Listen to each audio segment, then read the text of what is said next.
নাৰদদেৱে অভিশাপ দিছিল বিষ্ণুদেৱক, যি সময়ত নাৰদদেৱে বিবাহ কৰাবৰ বাবে ইচ্ছা কৰি শ্ৰী ভগৱান বিষ্ণুৰ ৰূপ বিচাৰিছিল, হৰি ৰূপ বিচাৰিছিল। বিষ্ণুদেৱে দি দিলে, ক'লে তথাস্তু তোমাক হৰি ৰূপ দিলো, কিন্তু বান্দৰৰ ৰূপহে পালে। সংস্কৃতত হৰি বান্দৰকো কয়। যি কাৰণত যেতিয়া নাৰদে গম পালে যে তোমাৰ ৰূপ বান্দৰৰ বনাই দিছে, বিষ্ণুদেৱে তেতিয়া তেওঁ অভিশাপ দিলে।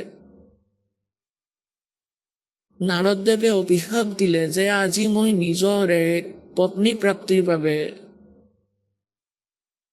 মই যি আজি কষ্ট পাইছো, দুখ পাইছো, নোপোৱাৰ দুখ, আৰু তুমি মোৰ লগতে অভদ্ৰ ধেমালি কৰিছা। তুমিও এটা জীৱন নিজৰ পত্নীক বিচাৰি হাবাথুৰি খাবা, তোমাৰ আৰু তোমাৰ পত্নীৰ কেতিয়াও মিলন নহ'ব।